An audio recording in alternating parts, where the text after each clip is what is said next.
The black dress clung to her curves like a second skin, and when Elizabeth turned to leave, Kang Min-ho's voice cut through the silence like a blade.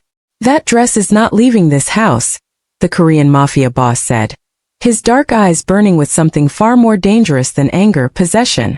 She didn't know it yet, but the moment she'd walked into his mansion as his maid, she'd become his obsession, and men like him didn't let go of what they claimed.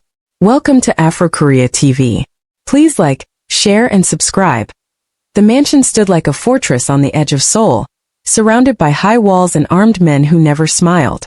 Elizabeth had been working there for 3 months, scrubbing floors, washing clothes, and making herself as invisible as possible. She'd taken the job out of desperation. A foreign student whose scholarship had fallen through, who needed money to survive in a country that didn't know her name. The agency had promised good pay and discretion. They hadn't mentioned that her employer was Kang Min-ho, the most feared man in South Korea's underworld. She'd learned quickly to keep her head down. The other staff whispered about him in the kitchens, how he'd built his empire from nothing, how his enemies disappeared without a trace, how even the police trembled when his name was mentioned. Elizabeth had only seen him twice in 3 months, both times from a distance. He was tall, devastatingly handsome, with sharp features that looked carved from stone and eyes that seemed to see through walls. Both times she'd felt his gaze linger on her for just a moment too long before he'd walked away. The next day everything changed. One of the senior maids had fallen ill, and Elizabeth was assigned to clean the boss's private quarters. Her hands shook as she gathered her supplies, remembering the strict instructions: touch nothing personal, finish quickly, and never, ever look through his things. She moved through his bedroom like a ghost, dusting surfaces that already seemed pristine, her heart pounding with every minute that passed. That evening she made her mistake. While reaching for a high shelf, she knocked over a framed photograph. It shattered on the marble floor, glass scattering like diamonds. Elizabeth froze, staring at the image of a young woman, beautiful, delicate, frozen in time. She was frantically gathering the pieces when she heard the door open behind her. "Leave it." His voice was quiet, but it held the weight of absolute authority. Elizabeth's blood turned to ice. She straightened slowly, keeping her eyes down, her heart hammering so hard she thought it might break through her ribs. Kang Min-ho walked past her, his expensive shoes crunching on the broken glass, and picked up the photograph with careful hands. His expression was unreadable, but she saw his jaw tighten. "I'm so sorry, sir," she whispered, her accent thickening with fear. "It was an accident. I'll replace it. Look at me." The command was soft, but it pulled her gaze up like a rope. When their eyes met, something shifted in the air between them. He stared at her with an intensity that made her skin burn, his dark eyes traveling over her face as if memorizing every feature. For a moment neither of them breathed. Then his expression shuddered, and he turned away. "Get out." Elizabeth ran. She didn't stop until she reached her tiny room in the servants' quarters, her whole body trembling. She was certain she'd be fired, possibly worse. But the next morning, she received word that she was to continue her regular duties. No punishment, no consequences, just silence. Later that night, she discovered that her monthly salary had been doubled without explanation. When she asked the head housekeeper about it, the older woman gave her a strange look. "Just accept it and don't ask questions," she'd said. "The boss doesn't do anything without reason." The following morning, Elizabeth found a package on her bed. Inside was a new uniform, tailored perfectly to her measurements, made from fabric far finer than what the other maids wore. There was no note, no explanation. Her roommate June whistled low when she saw it. "Someone's caught the boss's attention," she said with a knowing smile. "Be careful, Elizabeth. Men like him don't show interest unless they plan to keep what they want." A few days later, Elizabeth was summoned to serve dinner in his private dining room. She'd never done this before. It was usually reserved for the senior staff. Her hands shook as she arranged the dishes, hyper-aware of him sitting just feet away, his presence dominating the room even in silence. He didn't speak to her, didn't even look up from his tablet, but she felt his awareness of her like heat against her skin. As she was pouring his wine, their fingers brushed accidentally. The contact sent electricity shooting up her arm, and she gasped, nearly dropping the bottle. His hand shot out, steadying both the bottle and her trembling fingers, his grip firm and warm. For 3 heartbeats he held her hand, his thumb pressing against her racing pulse. Then he released her and went back to his tablet as if nothing had happened. That evening she couldn't sleep. Every time she closed her eyes, she felt that touch, saw those dark eyes watching her with an intensity that both terrified and thrilled her. She told herself she was being foolish, that he was a dangerous man, that she was nothing to him, that this path led only to destruction. But her body didn't listen to reason. By the end of the week, a pattern had emerged. He requested her specifically for tasks that brought her into his presence, serving his meals, cleaning his office while he worked, bringing him documents that other staff could easily have delivered. He rarely spoke to her, but his eyes followed her movements with predatory focus. She began to feel like prey being circled by a wolf who was in no hurry to strike. The next day she overheard 2 guards talking in the hallway. "The boss has been different lately," one said. "Less cold. He actually smiled at breakfast." The other guard laughed. "I saw him watching that new African maid yesterday. Looked at her like she was water and he was dying of thirst." They stopped talking when they noticed Elizabeth, but the damage was done. She spent the rest of the day in a haze of confusion and fear. Later that night, she was walking through the garden when she heard voices raised in anger. She ducked behind a hedge, heart pounding, and saw Kong Minho with another man, tall, Western, clearly angry about something. "You can't back out of this deal," the foreigner was saying. "We had an agreement." "The agreement is void," Minho replied, his voice like ice. His hand rose slowly, giving her time to pull away, and cupped her cheek with surprising gentleness. "Because from the moment I saw you something changed," he said quietly. "I've been dead inside for 5 years. Then you walked into my house with your beautiful eyes and your stubborn pride, and suddenly I could breathe again." His thumb brushed across her lower lip and she trembled. "Tell me to stop and I will. Tell me to leave you alone, and I'll make sure you never have to see me again. But don't ask me to stop wanting you because that's impossible." Elizabeth's world tilted. This man, this dangerous, powerful man was looking at her like she was something precious. She knew she should be smart, should protect herself, should remember all the reasons this was insane. But when she opened her mouth, what came out was, "What if I don't want you to stop?" The change in him was instantaneous. His eyes blazed, and he pulled her against him with barely controlled strength, one hand tangling in her hair. "Then God help us both," he breathed and kissed her like a man starving.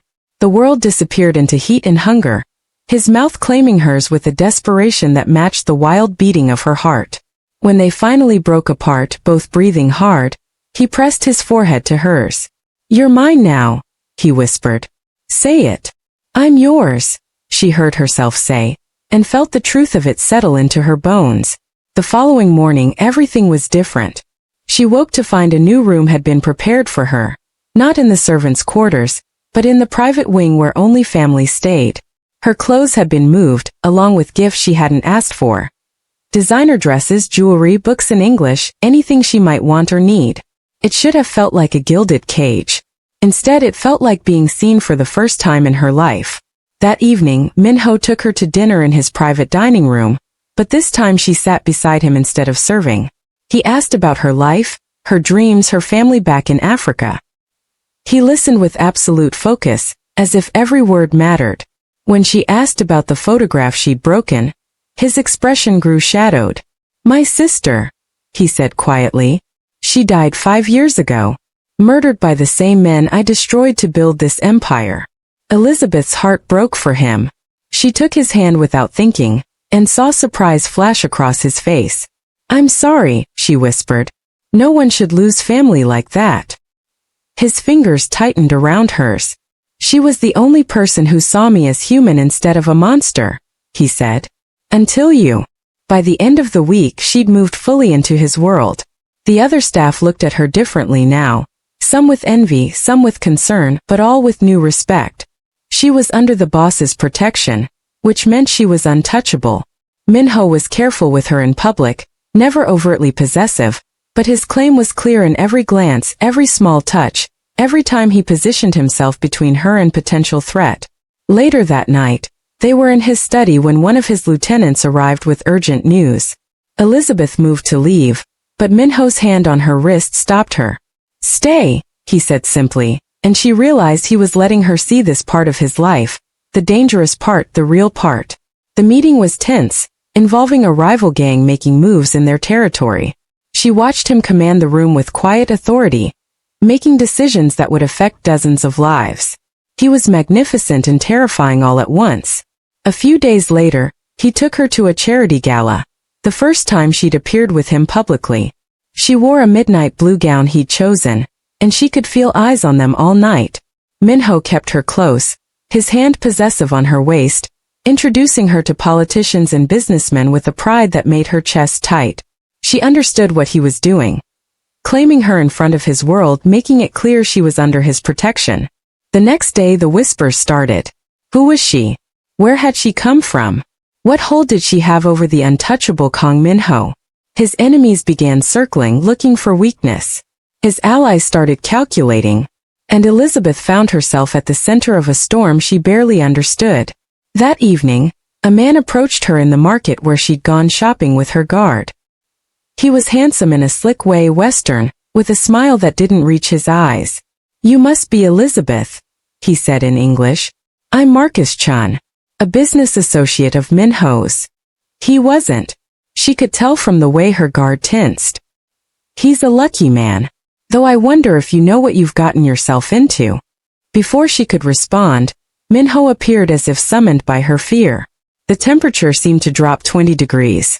"Chun," he said, his voice deadly quiet.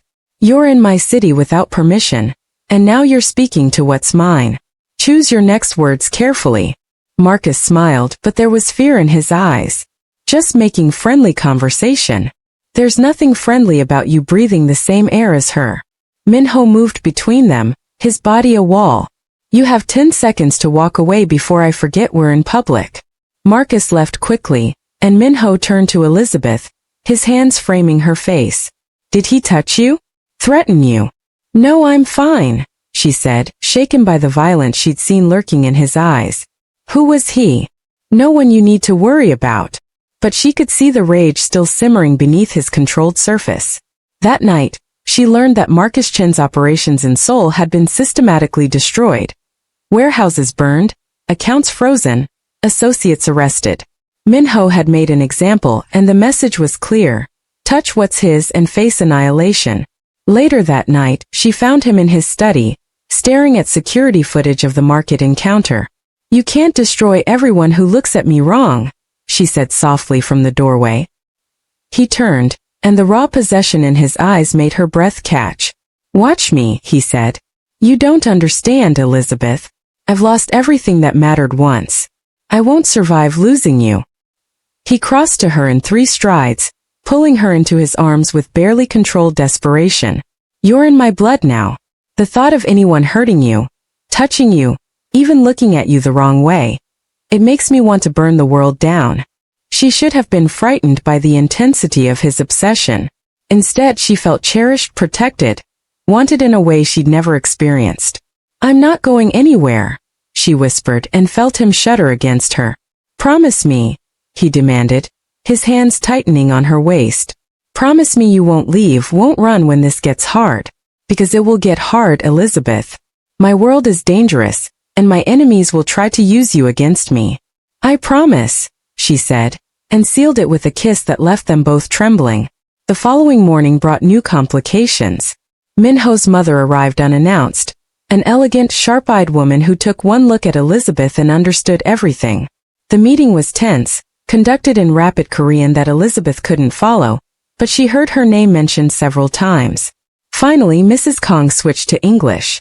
"My son has never brought a woman home," she said, studying Elizabeth like a specimen under glass. "You must be exceptional to have captured his attention." "I don't know about exceptional," Elizabeth replied honestly, "but I care about him."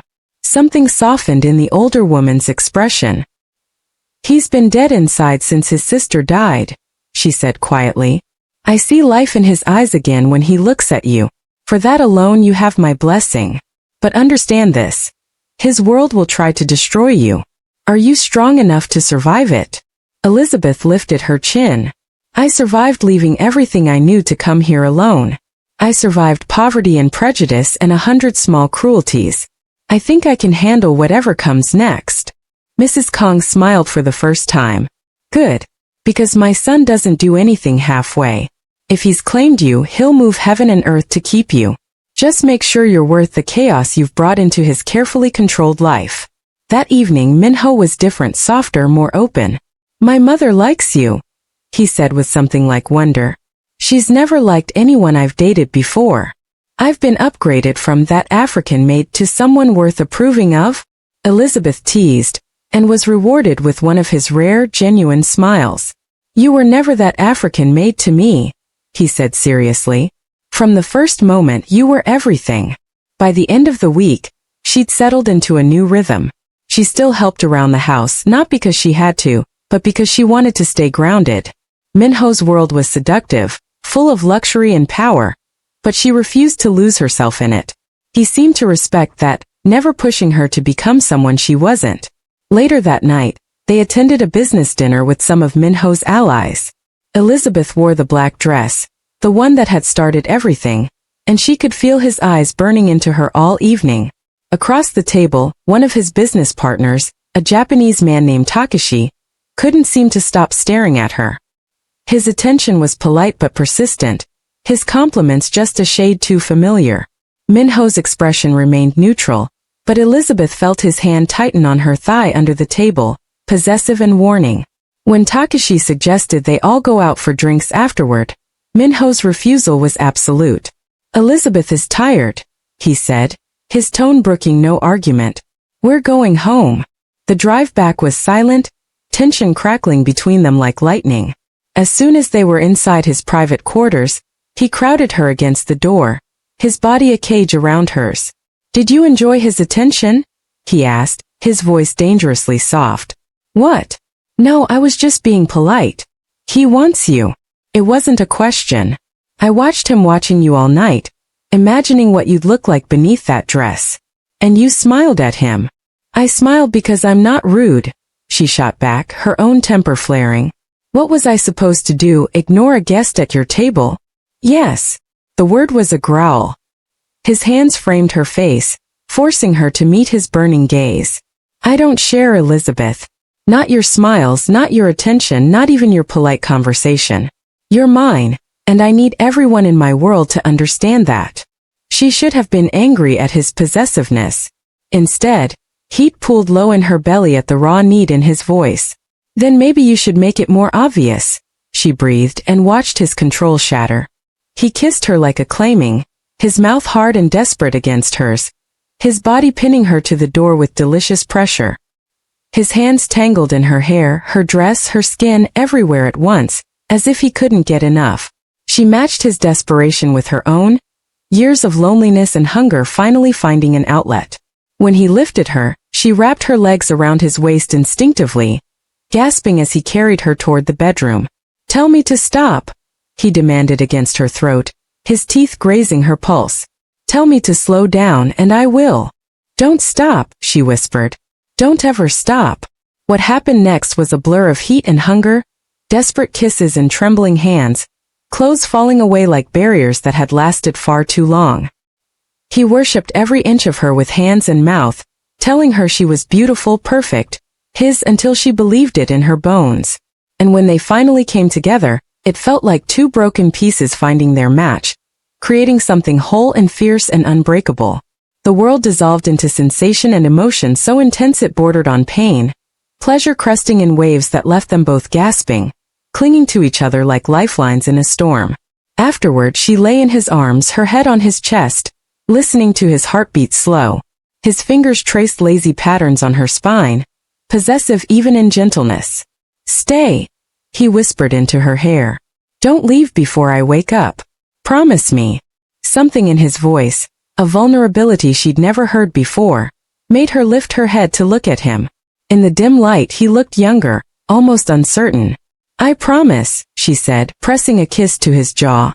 But when she woke before dawn, panic seized her. The magnitude of what had happened crashed over her like a wave. She'd given herself completely to a man who could destroy her with a word, who lived in a world of violence and power that she barely understood. What if this was just a conquest to him? What if he woke up regretting everything? What if she was just another temporary obsession that would burn out as quickly as it had ignited? Fear won. She slipped from his bed, gathered her scattered clothes and fled to her room. She packed quickly, hands shaking, telling herself she was being smart, protecting herself before she got hurt worse. She was halfway to the servant's entrance when a hand caught her wrist. "Where are you going?" His voice was rough from sleep, and when she turned, she saw he'd thrown on only his pants, his chest bare, his hair disheveled, his eyes wild with something like panic. "I can't do this," she whispered, tears streaming down her face. "I can't be what you need, live in your world. Last night was a mistake." A mistake. The word came out like a gunshot. He pulled her against him, his hands framing her face with trembling intensity. "Look at me, Elizabeth. Look at me and tell me what we shared was a mistake." She couldn't. The words died in her throat as she met his burning gaze. "You promised," he said, and she'd never heard such rawness in his voice. "You promised you wouldn't run." "I'm scared," she admitted brokenly. "I'm terrified you'll wake up one day and realize I'm not worth the trouble, that I'm just what? The woman I'm in love with." The confession hung between them like a grenade. "You think last night was about possession or conquest? Elizabeth, I've been in love with you since you stood in my bedroom covered in glass from that photograph, looking at me like I was human instead of a monster.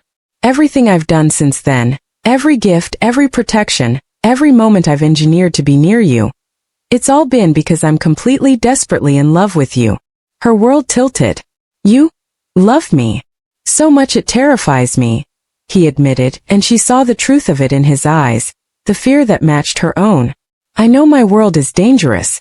I know I'm demanding and possessive and probably toxic in 100 ways. But I will spend every day for the rest of my life proving that you're safe with me, cherished by me, loved by me beyond reason or sanity." His thumb brushed away her tears with infinite gentleness. "Don't run from me, Elizabeth. Please. I can face anything except losing you." The last of her fear shattered under the weight of his confession. "I love you too," she whispered, and felt him shudder with relief. "I'm sorry I doubted." He kissed her quiet, gentle this time, reverent.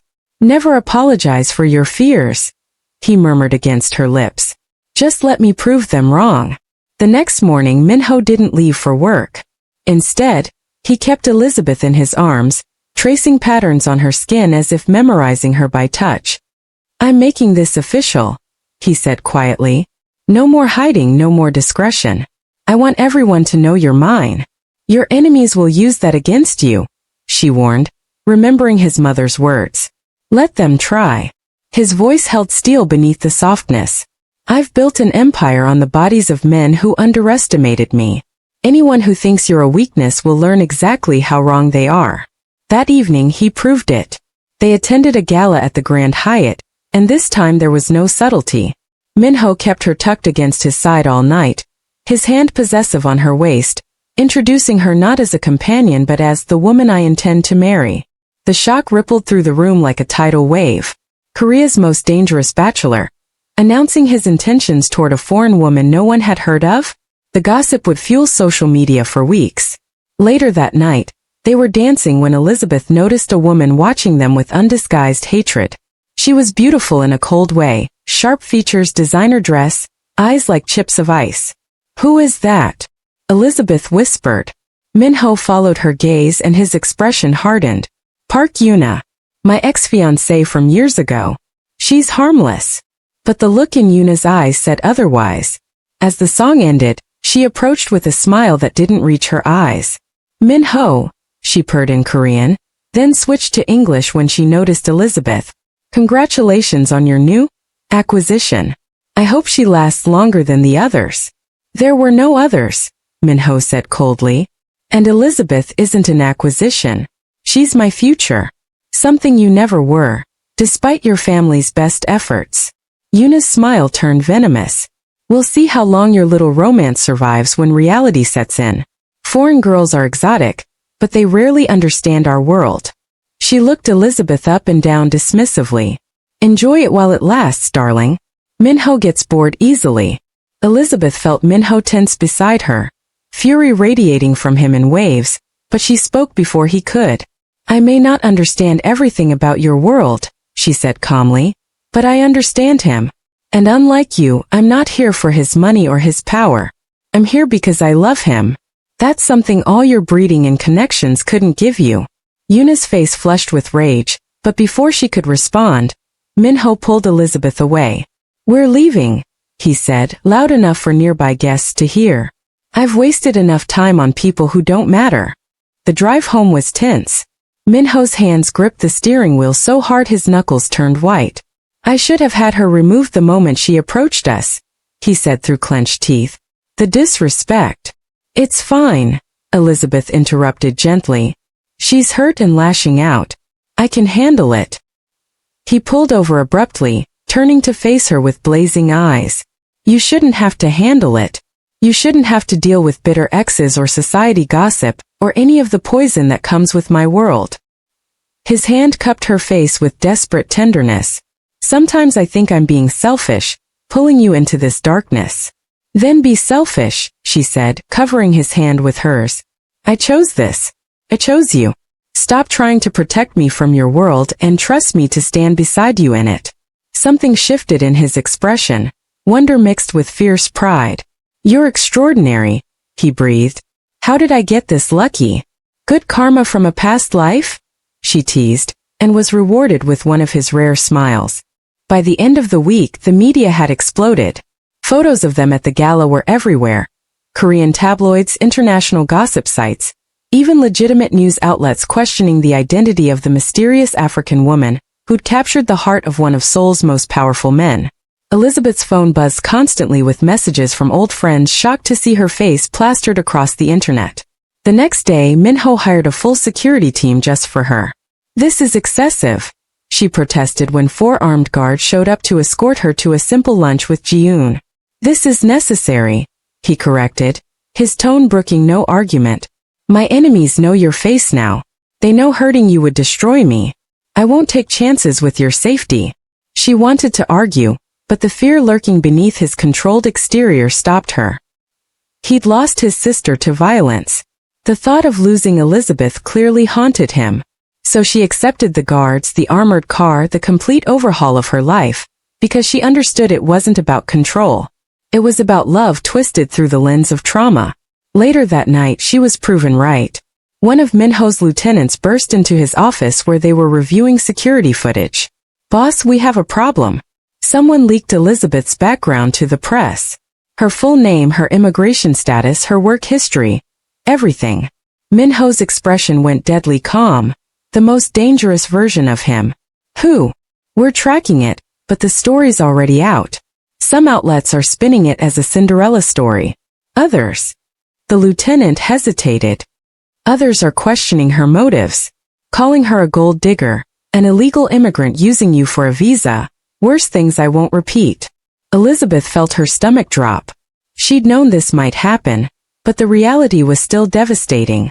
Years of hard work, of maintaining her dignity despite poverty and prejudice, reduced to ugly stereotypes and racist tropes. I should release a statement, she said quietly. Clarify the truth before it spirals. No. Minho's voice cut through her rising panic. You don't owe anyone an explanation. Not the press, not the public, not anyone. He turned to his lieutenant. Find the source of the leak. I want names and addresses by morning. And contact our legal team. Anyone who printed libelous statements about Elizabeth will be sued into bankruptcy. Minho, you can't sue half the Korean media. Watch me. He pulled her into his arms, his heart hammering against her ear. I told you I'd burn the world down for you. Did you think I was exaggerating? The following morning brought worse news. Someone had vandalized her old apartment. Spray-painted slurs across the door, broken windows, stolen what little she'd left behind. The building manager called, apologetic but firm. Her lease was being terminated. The publicity was too much trouble. Elizabeth tried to stay strong. But that night, alone in Minho's bathroom, she finally broke down. She slid down the marble wall, sobbing into her knees, wondering if loving him was worth this price. She didn't hear the door open. didn't realize he was there until strong arms lifted her from the floor. "I've got you," he murmured, carrying her to bed and holding her while she cried herself out. He didn't offer platitudes or promises that it would get better. He just held her, his own silent fury a palpable force around them, until exhaustion pulled her under. A few days later things escalated. Elizabeth was shopping with her guards when a group of protesters appeared. Young women with signs condemning her as a foreigner stealing Korean men, degrading their culture, exploiting Minho's wealth. The guards formed a protective barrier, but the shouting was vicious, personal, designed to wound. One woman spat at her feet, calling her names that didn't need translation. Elizabeth held her head high, refusing to give them the satisfaction of seeing her break, but inside she was crumbling. By the time they got home she was shaking. Minho took one look at her face and made a call. Within an hour, the protest organizers were facing legal action for harassment. Within 2 hours, their social media accounts had been traced to a shell company funded by Park Eun's family. "She's orchestrating this," Minho said, his voice terrifyingly calm as he reviewed the evidence. "All of it. The leaked information, the media smear campaign, the protests. She's trying to drive you away." "It's working," Elizabeth admitted quietly. "I don't know how much more of this I can take." He went very still. "Are you saying you want to leave?" "I'm saying I don't know if I'm strong enough for this." Tears streamed down her face. "Everywhere I go, people hate me. They look at me like I'm dirt, like I don't deserve to breathe the same air as you. And maybe they're right. Maybe I'm just making your life harder." He crossed to her in 2 strides, gripping her shoulders with barely controlled intensity. "Listen to me very carefully," he said, his voice low and fierce. "You are the best thing that has ever happened to me. You brought light into a life I'd resigned to darkness. You made me feel human again. If the whole world lined up to tell me you weren't good enough, I'd tell them all to go to hell." His forehead pressed to hers, his breath ragged. "Please don't let them win. Please don't let their poison make you doubt what we have. I love you," she whispered brokenly. "But I'm so tired of fighting. Then let me fight for both of us." He kissed her softly, reverently. "I'm going to end this. Tonight. Will you trust me?" She nodded and saw something dangerous flicker in his eyes.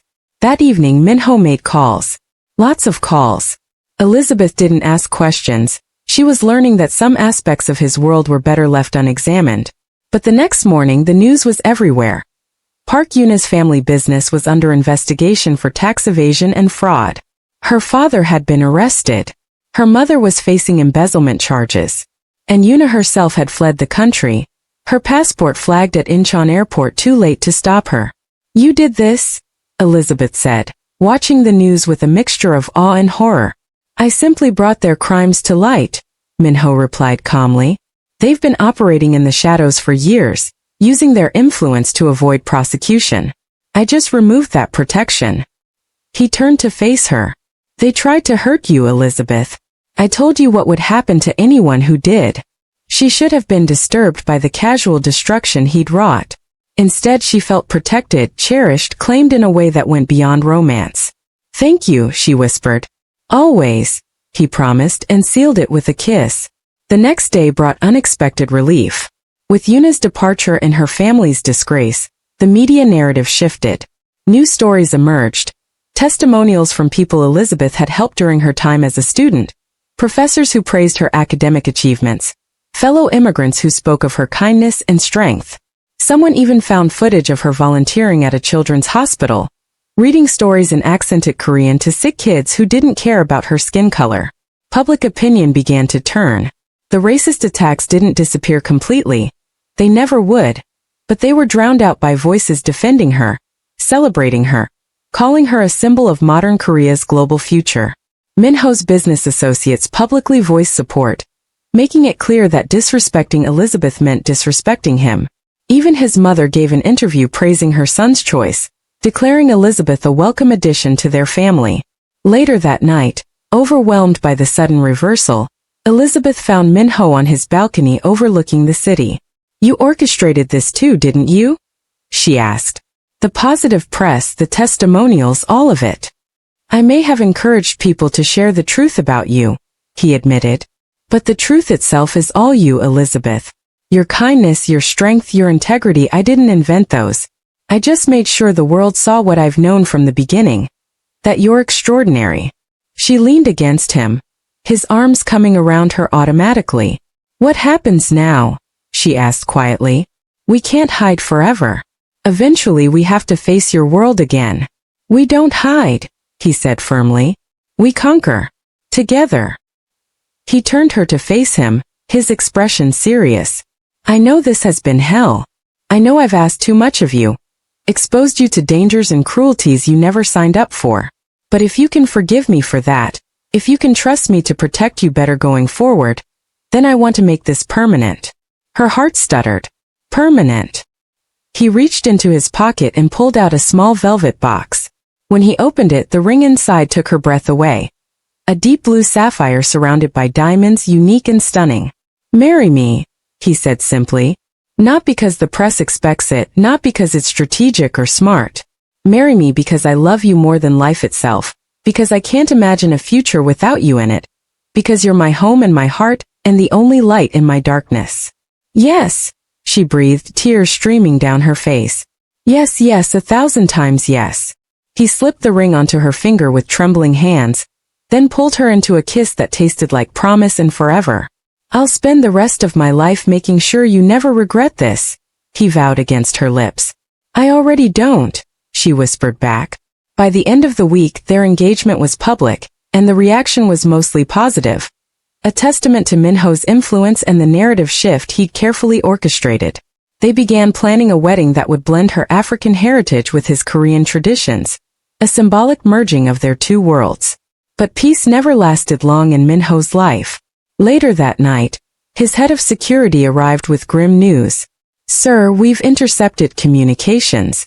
Marcus Chun is back in Seoul and he's not alone.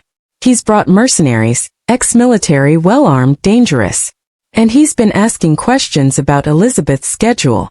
The temperature in the room dropped 20 degrees. Mobilize everyone, Minho ordered, his voice deadly calm. I want every safe house secured, every route covered. Double Elizabeth's guard and don't let her out of your sight. He turned to her, and she saw fear flash across his face before he controlled it. I need you to go to the compound, my family's estate in the mountains. It's the most secure location I have. I'm not leaving you, she said immediately. Elizabeth. No. She stepped close, taking his face in her hands. You told me to trust you to protect me. Now you trust me to stand with you. We face this together or not at all.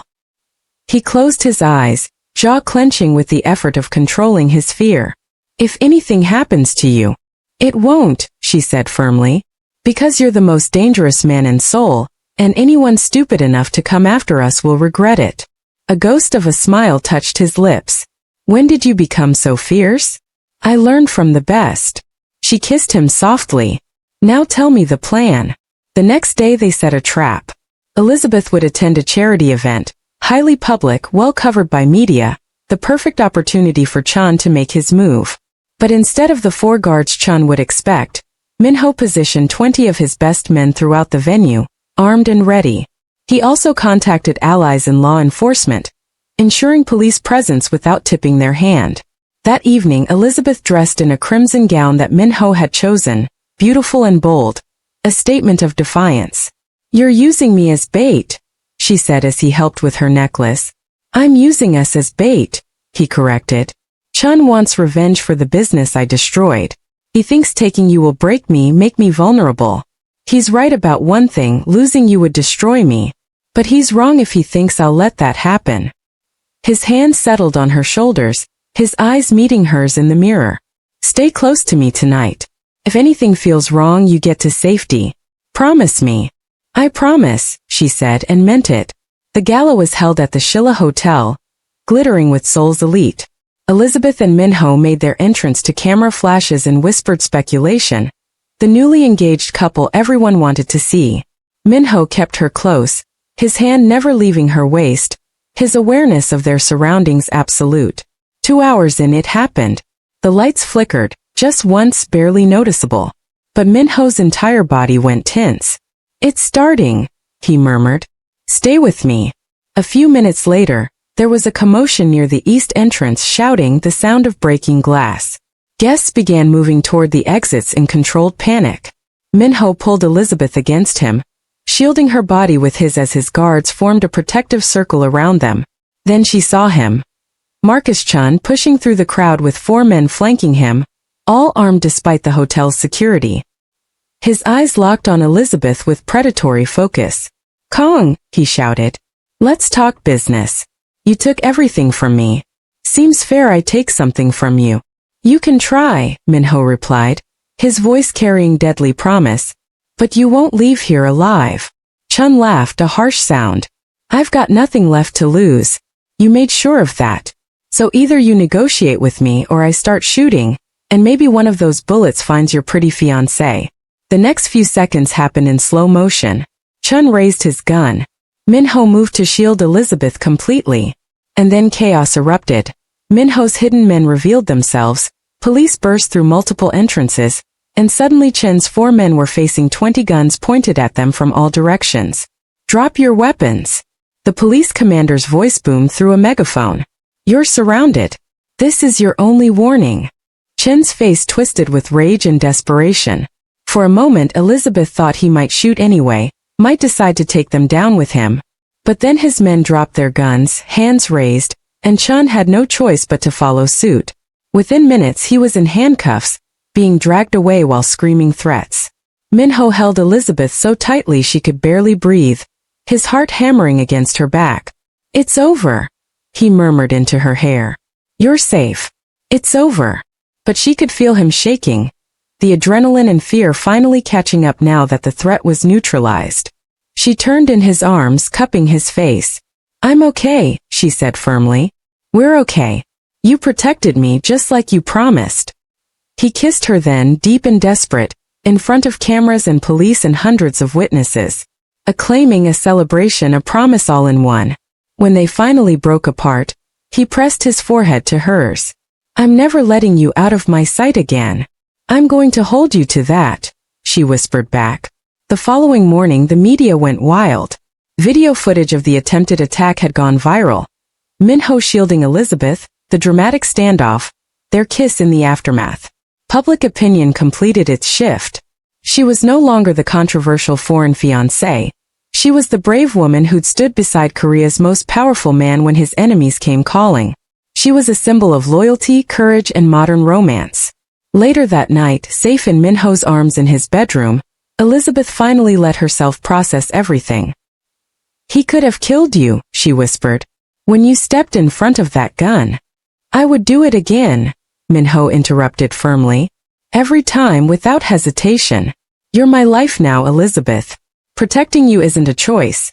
It's instinct, necessity, the only thing that matters.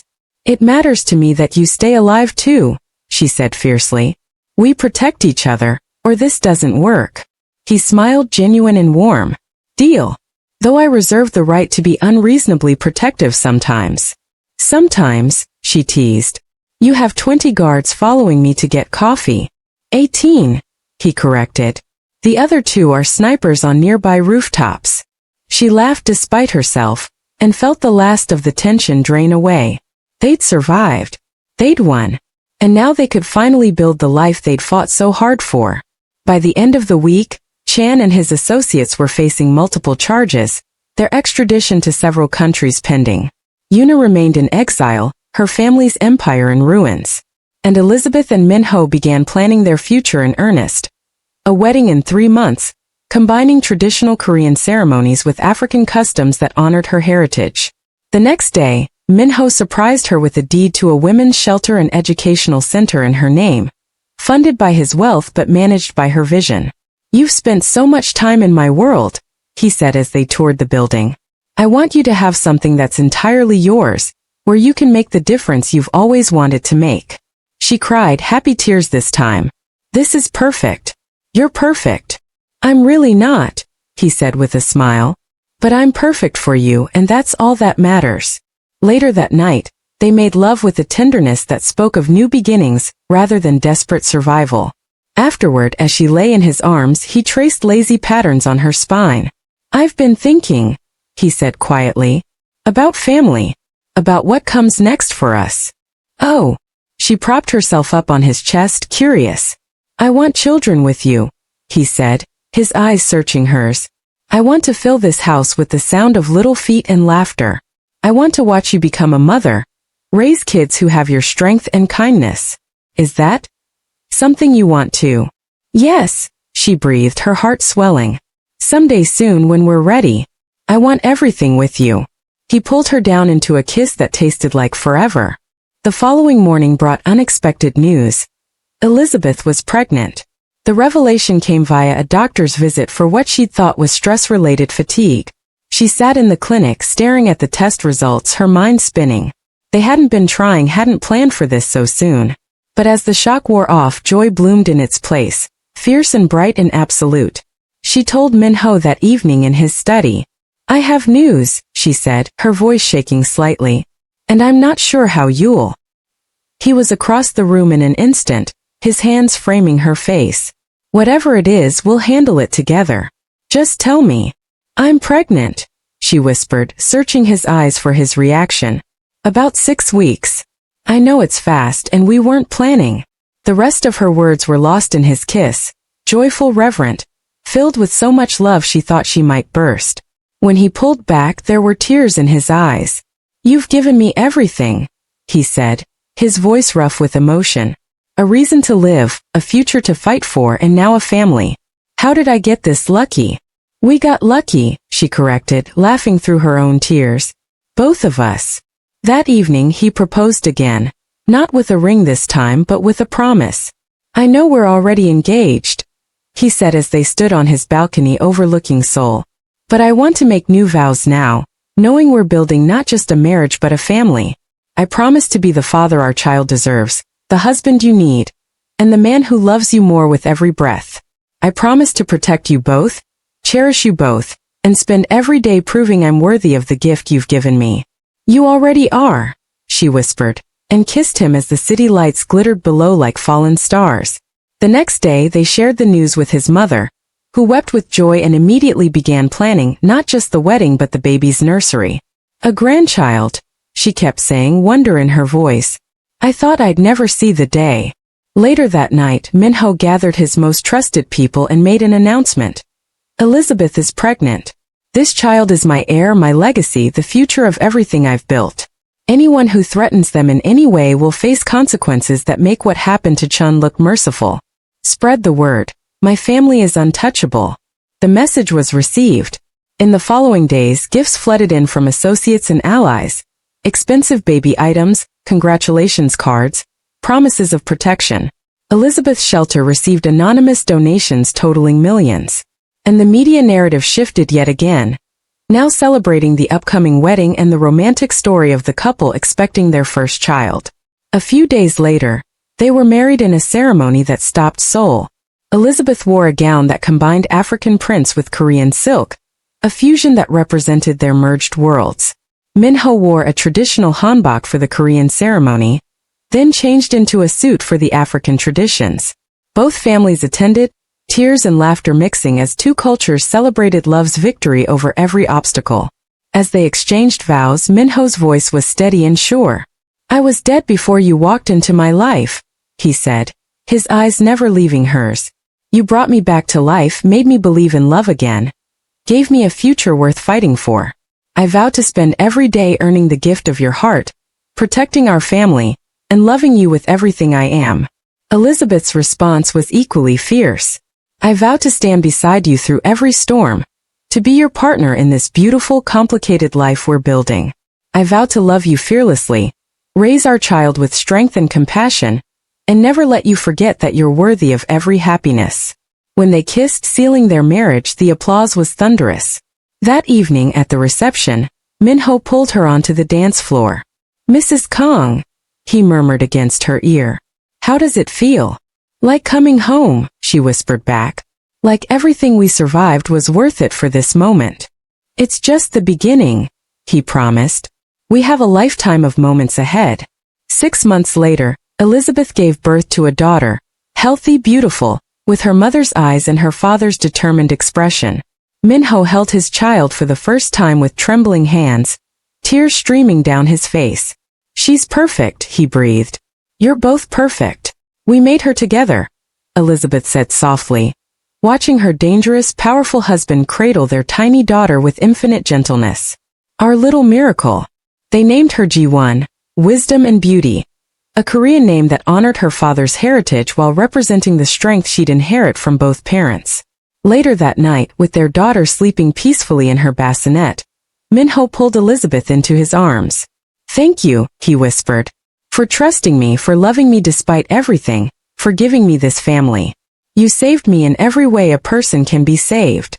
We saved each other, she corrected and kissed him softly. And now we get to build the future we fought for. Outside, Seoul glittered in the darkness. A city that had once seemed hostile but now felt like home.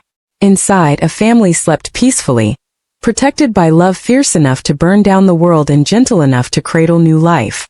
The dress that had started everything hung in Elizabeth's closet, a reminder of the night a mafia boss had claimed a maid's heart and changed both their destinies forever.